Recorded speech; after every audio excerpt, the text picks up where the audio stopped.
Здравейте, скъпи приятели! Добре дошли в новото видео. От един месец в канала не е имал видеоклип. И реших, че е крайно време вече да има. Днеска ще разгледаме 5 колички. Първата е Alfa Romeo GTV6 на Hot Wheels. Хубав червен цвят. Спонсори, наистина много хубава кола. На мен прилича на рали. Сега забелязах, че тази кола отзад не са направени стоповете. А отпред решетката, фаровете и емблемата, май това, да, са направени, обаче отзад не е направена. Защо? Случайно на Hot Wheels за ни взе по-скъпо. Така, я да видим. Hot Wheels GR-FX Momo, май гуми правиха. Не знам. Агип, Alfa Romeo и Бромбо. И тук има някакъв надпис, обаче това не го знам, честно казвам какво е. И това тук до Hot Wheels не знам какво е. Така, наистина много хубава кола. Какъв детайл има на предния капак. Обърнете внимание, какъв невероятен детайл. Наистина много хубава кола. Не съм фен на Alfa Romeo, но наистина този модел е наистина брутален. Добре, минаваме към следващата кола. Следващата кола е Lancia Delta. Да, Lancia Delta Integrale. Made in Malaysia, Hot Wheels 2020 модел. Тъмнозелен металик. Доста хубави детайли. Номер 8 Hot Wheels RT Sparko, Castrol, Eibach, Hot Wheels. Нямам се представа Eibach и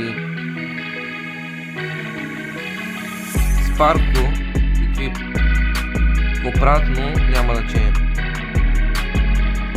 И пак забелязвам, отпред е направена, отзад стоповете не са направени. Защо? Защо Hot Wheels не са направени? Забелязвам един интересен детайл. Това спойлер трябва да е. А защо е така нагоре? Интересно. Нямам с никаква на идея. Нямам представа защо това е нагоре. Ако някой от вас знае, може да сподели долу в коментарите. Така, тук няма какво много да се разглежда. Преминаваме към третата. Третата е Fiat 500e. Да.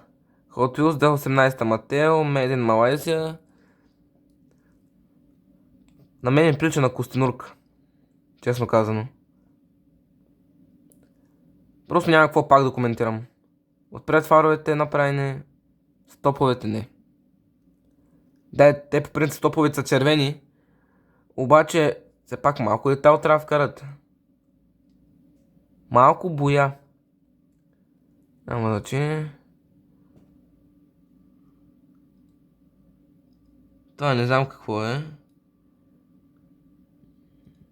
Какъв хубав детайл, какви ленти. Hot Wheels. Червен цвят. Бял интериор. Добре.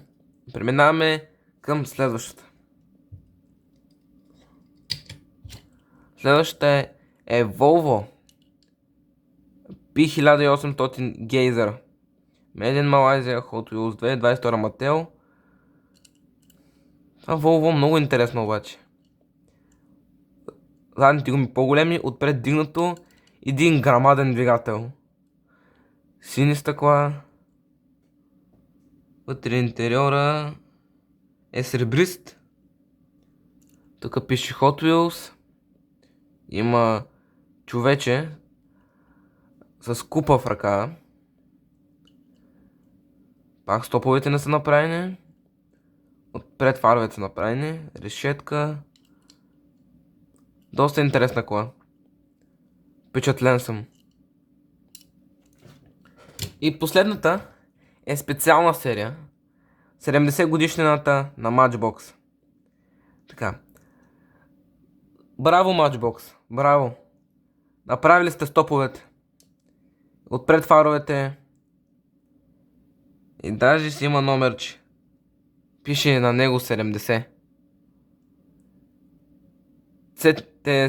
Този сетен надпис, какво пише? LS 400 Lexus. Даже си има и емблемката. Впечатлен съм повече от Matchbox. Може съм впечатлен, обаче забелязвам нещо в тази кола. Половината е пластмасова, до тук е пластмасова надолу, от тук нагоре е метална. Защо? В принцип, според мен пластмасата е по-евтина и затова. Но няма значение, впечатлен съм наистина много. Много хубави детайли. Просто красота. Добре, да видим отдолу какво пише. Чакай, държа едно обратно. Така е. 94-та Lexus LS 400. Matchbox 2020 модел, Made in Thailand. Аз мога ли попитам едно нещо?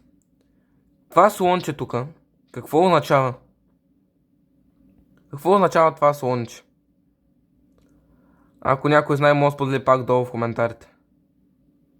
Може тук нещо се нацапала колата. Стои като лепил. Добре, няма значение.